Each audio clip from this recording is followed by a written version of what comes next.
Kenapa dia bisa masuk kerja di sini? Dan kenapa bisa langsung akrab dengan Gio? Sementara Gio tampak senang bisa bertemu dengan Rea. Bahkan ia terus tersenyum melihat Rea. Oh ya Rea. Kalau kamu kesulitan, kamu tanya aku saja. Aku pasti bantu. Siap. Makasih Kak Gio. Gio mendekatkan sedikit kepalanya ke arah Rea lalu berbisik, tapi kamu harus bicara baik-baik tentangku pada Laudia. Supaya dia tidak salah paham terus padaku. Jadi ini sogokan? Tanya Rea yang masih tersenyum. Gio yang kembali berdiri tegak di depan Rea, mengangguk sambil tersenyum. Makanya manfaatkanlah aku tapi balasannya yang tadi aku bilang. Bukan hanya Utari yang melihat Rea bicara dengan Gio. Abi juga melihat mereka dengan tatapan tidak senang. Namun Abi baru datang di saat Gio sedang berbisik ke Rea. Abi yang baru keluar dari lift hanya bisa berdiri diam di depan lift. Kedua tangannya sampai mengepal karena menahan perasaan tidak senangnya melihat Gio dan Rea yang tampak akrab seperti sepasang kekasih di mata Abi. Kenapa Anda diam saja Tuan? Tanya Halim. Kita kembali saja. Aku sudah melihat semua kinerja mereka. Abi kembali masuk ke dalam lift sebelum menunjukkan dirinya di depan karyawannya. Halim yang bingung melihat tingkah atasannya, ikut masuk ke lift. Bahkan sejak tadi ia bingung pada Abi yang tiba-tiba ingin memeriksa kinerja karyawannya. Padahal sebelumnya Abi tidak pernah melakukan hal itu. Abi memang beralasan pada Halim bahwa ia datang ke sana untuk melihat kinerja karyawannya tapi alasan utamanya karena ia ingin melihat Rea yang mungkin sedang kesulitan bekerja di hari pertama. Sampai di lantai itu, Abi malah menyaksikan pemandangan yang membuat hatinya tidak senang.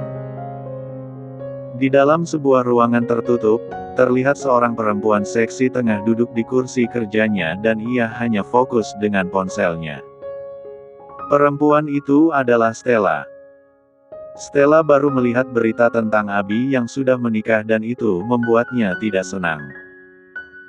Namun ia masih tidak percaya sepenuhnya mengenai pernikahan Abi hingga ia berniat untuk menanyakannya sendiri pada Abi. Ia pun berdiri dari tempatnya sembari meraih dokumen yang ia jadikan alasan agar bisa menemui Abi di ruangannya. Tanpa berlama-lama, Stella meninggalkan ruangannya tanpa menoleh sedikit pun ke arah para karyawan yang duduk di depan ruangannya. Ruang kerja Stella memang berada di depan meja kerja puluhan karyawan di sana. Biasanya jika Stella sedang senang, ia akan tersenyum ramah pada semua karyawan. Tetap di sana tapi karena ia sedang bad mood hingga senyuman itu tak ada. Ada apa dengan Bu Stella? Tanya salah satu karyawan yang melihat ekspresi Stella kala meninggalkan ruangannya. Tidak tahu.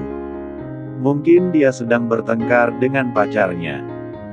Stella kini berada di lantai atas di mana ruangan CEO berada. Ia keluar dari lift dan melangkah menghampiri meja sekretaris untuk melapor. Setiap karyawan di perusahaan ini harus melapor dulu pada sekretaris yang selalu berjaga di depan ruangan CEO jika ingin bertemu dengan CEO, karena tidak semua karyawan bisa diizinkan bertemu dengan CEO. Hanya para manajer saja dan orang-orang yang punya jabatan seperti direktur yang bisa menemui CEO. Sedangkan karyawan biasa hanya bisa melapor ke manajer atau kepala tim. Mbak Cindy. Saya mau ketemu dengan Tuan Prana. Mau bahas langsung tentang masalah pemasaran sama beliau. Apa saya bisa menemui beliau?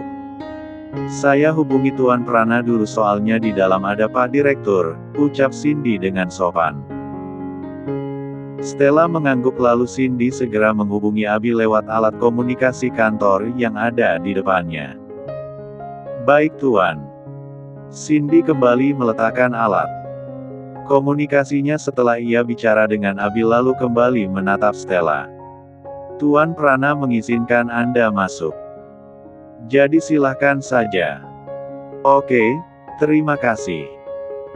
Stella buru-buru ke arah ruangan Abi yang jaraknya dekat dari meja kerja sekretaris. Ia mengetuk pintu ruangan Abi lalu membukanya perlahan-lahan sampai ia bisa melihat Abi. Ada Satria yang merupakan direktur perusahaan ini dan juga merupakan kakak ipar Abi. Satria terlihat duduk bersandar santai di sofa. Sebelum menghampiri Abi yang sedang duduk di kursi kerjanya, Stella membungkuk hormat dulu sembari menatap Satria dan Abi. Kemudian ia melangkah menghampiri Abi untuk menyerahkan dokumen yang ia pegang. Saat berdiri di depan meja kerja Abi, Stella segera meletakkan dokumen itu di atas meja tepat di depan Abi. Laporan bulan ini. Abi tidak mengatakan apapun. Ia hanya meraih dokumen itu lalu memeriksanya. Abi, aku ke ruanganku dulu, sahut Satria. Abi tidak menyahut tapi ia mengangguk melihat kakak iparnya. Lalu Satria berjalan keluar dari ruangan Abi. Stella yang melihat Satria pergi, merasa lega karena ia bisa leluasa bertanya pada Abi. Tuan Prana. Abi mengangkat wajahnya melihat Stella kala mendengar perempuan itu memanggilnya tapi Abi tidak bicara dan hanya menatap Stella saja. Saya lihat di berita kalau Anda sudah menikah dan berita itu katanya berasal dari Nyonya Dayana. Tidak hanya berita pernikahan Abi saja yang menjadi trending tapi berita Nyonya Dayana yang mengakui kebenaran pernikahan anaknya. Nyonya Dayana baru mengeluarkan statement itu beberapa saat lalu. Tujuannya untuk membuat semua orang semakin yakin dengan berita pernikahan Abi. Tanpa basa-basi, Abi menunjukkan cincin kawinnya yang ada di jari manisnya. Ini cincin kawin. Jadi berita itu memang benar. Stella terkejut melihat cincin kawin di jari manis Abi. Ditambah dengan jawaban Abi yang membenarkan berita itu. Saking syoknya sampai tubuh Stella tiba-tiba lemas tapi ia tetap berusaha berdiri dengan baik di depan Abi. Bahkan Stella tak bisa bicara lagi. Dokumennya sudah kuperiksa. Laporan bulan ini cukup baik tapi aku mau kalau penjualan bulan depan lebih baik dari ini. Jadi siapkan ide yang bagus untuk meningkatkannya lagi. Baik. Stella kembali mengambil dokumen itu dari Abi. Kalau begitu, saya permisi dulu Tuan Prana. Abi hanya mengangguk. Stella memutar tubuhnya lalu melangkah keluar dari ruangan itu dengan perasaan hancur, karena tidak menyangka bahwa pria idamannya ternyata sudah menikah. Bahkan ia tidak menoleh lagi melihat sekretaris yang biasanya ia sapa jika keluar dari ruangan Abi. Stella kembali ke ruangannya. Di sana ia bertemu dengan dua rekan kerjanya yang ingin menyetor tugas mereka pada Stella. Stella langsung duduk di kursi kerjanya lalu mengangkat bola matanya melihat dua rekannya yang berdiri di depan meja kerja tersebut. Tatapannya dingin. Padahal biasanya Stella tersenyum melihat mereka. Ada apa? Tanya Stella dengan suara tegas. Dua rekannya pun merasa bahwa Stella sedang bad mood dan mereka berpikir bahwa penyebabnya karena berita pernikahan Tuan Prana. Kami sudah melihat berita. Kami tidak menyangka kalau Bu Stella sudah menikah dengan Tuan Prana. Tapi berita itu pasti buat Bu Stella kesal karena selama ini Bu Stella sudah berusaha menyembunyikan hubungan Anda dengan Tuan Prana. Kalau saja kami tidak sengaja melihat foto Tuan Prana di layar ponsel Anda, kami juga tidak akan tahu kalau Bu Stella pacarnya Tuan Prana, sahut Rita. Stella memang berbohong pada kedua rekannya itu bahwa ia dan Abi sudah berpacaran hingga mereka berdua beranggapan bahwa perempuan yang menikah dengan atasan mereka adalah Stella. Stella tak hanya berbohong pada mereka berdua. Ia juga berbohong pada sebagian orang di kantor ini bahwa ia dekat dengan Abi hingga beberapa karyawan beranggapan bahwa Stella adalah calon Nyonya Prana. Harusnya Bu Stella senang karena tersebarnya berita ini, akan membuat para perempuan yang mengejar Tuan Prana mundur, imbuh Vera. Benar Bu Stella. Apalagi kalau Bu Stella menunjukkan diri di depan publik. Pasti para perempuan itu tidak ada yang berani menatap Tuan Prana lagi. Mereka semua pastinya tidak percaya diri melihat kecantikan Bu Stella, puji Rita. Vera dan Rita sengaja bersikap baik dan sopan pada Stella bukan hanya karena Stella adalah salah satu atasan mereka di kantor ini. Namun karena mereka tahunya bahwa Stella adalah calon Nyonya Prana. Bahkan setiap hari mereka membelikan makan siang pada Stella demi mencari muka di depan Stella. Mereka tambah senang setelah melihat berita pernikahan Abi karena mengira bahwa wanita yang menikah dengan pemilik perusahaan ini adalah Stella. Mood Stella yang tadinya tidak baik, kini berkurang setelah mendengar pujian dari Rita. Ia tersenyum melihat Rita dan Vera. Aku akan menunjukkan diriku ke publik tapi tidak sekarang. Aku akan menunjukkan diriku sebagai Nyonya Prana kalau aku sudah mendapatkan orang yang pantas menggantikan posisiku di perusahaan. Karena kalau aku mengungkapkan statusku di saat aku masih kerja di sini, semua orang di perusahaan ini pasti akan membungkuk di depanku. Aku lebih senang menjadi seperti ini. Stella bicara dengan angkuh di depan Vera dan Rita. Kedua orang itu malah menganggap biasa sikap angkuh Stella. Bahkan mereka tersenyum senang mendengar ucapan Stella yang berniat mencari penggantinya di perusahaan ini. Tentu mereka menginginkannya dan pastinya akan berusaha bersikap lebih baik lagi pada Stella. Bu Stella, aku sudah cukup bicara dengan kalian. Sekarang kalian keluar dulu. Dokumen ini akan aku periksa nanti.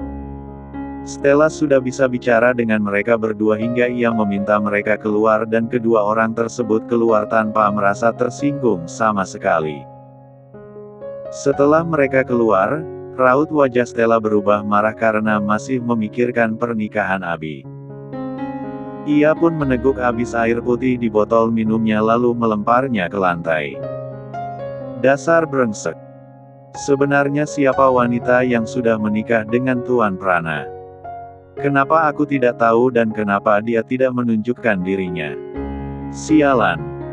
Lihat saja. Kalau aku menemukanmu, aku akan menyingkirkanmu. Beraninya mengambil posisiku. Pukul 12 siang.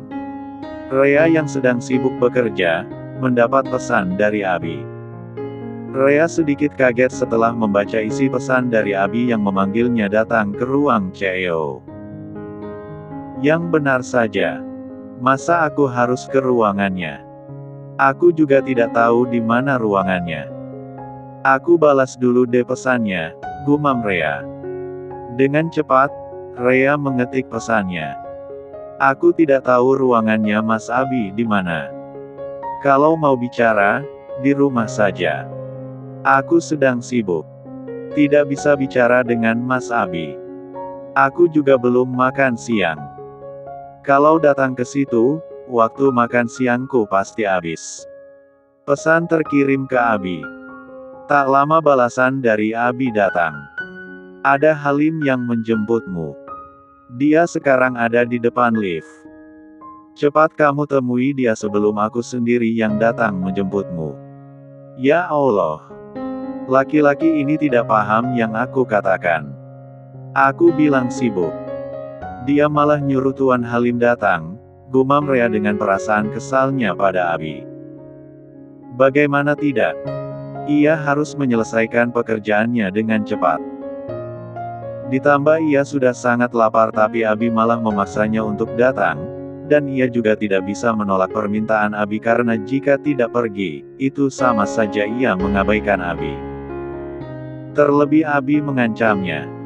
Akhirnya Rea berdiri dari tempat duduknya. Dengan langkah tak semangat, ia meninggalkan tempatnya. Di saat Rea berjalan pergi, Utari memperhatikan Rea tapi Utari tidak berani menghampiri Rea karena banyak orang di sana. Ia berusaha menjaga sikapnya dan juga berusaha menyembunyikan hubungannya dengan Rea karena merasa malu jika semua orang tahu hubungannya dengan Rea. Rea kini berdiri di depan lift dan ada Halim di depan lift tersebut. "Silakan masuk Nona Rea." Rea tidak segera masuk. Ia malah melihat sekelilingnya yang sepi. Tidak ada karyawan yang berkeliaran di sana. "Nona Rea, ayo masuk." Rea akhirnya masuk setelah mendengar perintah Halim. Halim ikut masuk ke dalam lift yang menuju ruangan CEO. "Tuan Halim." Halim yang berdiri di depan, menoleh melihat Rea. "Ya Nona. Kenapa Mas Abi memanggil saya?" tanya Rea. "Makan siang dari Bisaidah datang dan Bisaidah juga membuatkan untuk Nona, makanya Tuan perintahkan saya untuk memanggil Nona ke ruangannya." "Oh, jadi Mas Abi panggil saya karena mau makan siang?" tanya Rea memastikan. Halim mengangguk serius. Rea yang mendengarnya sedikit senang karena sejak tadi ia memang sangat lapar. Pintu lift akhirnya terbuka. Halim dan Rea keluar dari sana. Mereka berdua melangkah ke arah ruangan Abi. Halim membuka pintu ruangan Abi untuk Rea lalu Rea masuk ke dalam sembari mengucap salam. Abi yang duduk di sofa, membalas salam dari Rea. Rea menghampiri Abi. Sedangkan Halim menutup kembali pintunya dari luar. "Duduk makan." Rea duduk sembari menatap semua makanan di atas meja. Ada sayur, ada acar, lauk ayam cincang dan juga nasi. "Sebenarnya Mas Abi tidak perlu membagi makan siang Mas Abi sama aku. Aku bisa makan di kantin perusahaan kok," ucap Rea yang mengira bahwa Abi sengaja membagi makan siang itu untuknya. "Makanan Bisaidah lebih enak dibanding di kantin. Aku juga lebih suka makan makanan rumah. Kamu pun harus biasakan. Biar aku saja." Rea mengambil piring dari tangan Abi saat Abi ingin mengisi piringnya dengan nasi. Abi membiarkannya. Ia hanya memperhatikan Rea yang sedang mengambil nasi, lauk dan sayur untuknya. "Mas Abi mau acar juga?" Abi mengangguk serius. "Acar buatan Bisaidah memang enak. Aku suka. Nanti mau belajar deh sama Bisaidah kalau pulang dari kantor biar bisa bikin sendiri kalau Bisaidah tidak ada." Rea bicara sembari menyendok acar ke piring Abi lalu meletakkan piring itu di depan Abi. "Bisaidah tidak akan kemana-mana. Dia akan tetap ada di rumah. Jadi belajarnya pelan-pelan saja," ucap Abi. Rea tidak mengatakan apapun lagi. Ia hanya diam menikmati makan siangnya di sana. Abi yang juga sedang menikmati makan siangnya, sesekali memperhatikan Rea. Suara ketukan pintu tiba-tiba terdengar. Rea kaget sampai ia refleks berdiri dari tempatnya. Abi juga kaget tapi bukan kaget dengan suara ketukan pintu di luar melainkan karena Rea yang tiba-tiba berdiri. "Di luar siapa?" tanya Rea. "Tidak tahu. Aku sembunyi saja. Siapa tahu itu karyawan lain yang datang kemari. Aku tidak mau mereka melihatku di sini." "Mas Abi jangan bilang aku di sini ya." Abi mengangguk serius. Dengan cepat Rea berlari ke belakang sofa di mana Abi duduk. Tanpa peduli dengan makanannya, Rea bersembunyi di sana dan Abi yang melihatnya hanya menggeleng. Orang di luar sana membuka pintu dan melangkah masuk. Ternyata orang itu adalah Satria, kakak ipar Abi. Matanya langsung tertuju pada makanan di atas meja dan keningnya mengerut. Ia tampak heran melihat ada piring lain di atas meja. "Kamu makan siang sama siapa?" tanya Satria penasaran. Abi tidak menjawab. Ia malah asyik menikmati makan siangnya dengan santai. Satria yang melihatnya semakin curiga hingga ia berjalan ke arah sofa yang diduduki Abi. Abi sama sekali tak menghalangi kakak iparnya. Ia masih makan tanpa peduli dengan kakak iparnya. Astaga, kau menyembunyikan gadis kecil di sini. Satria melihat Rea yang sedang bersembunyi di belakang sofa dan ia terkejut melihat Rea di sana.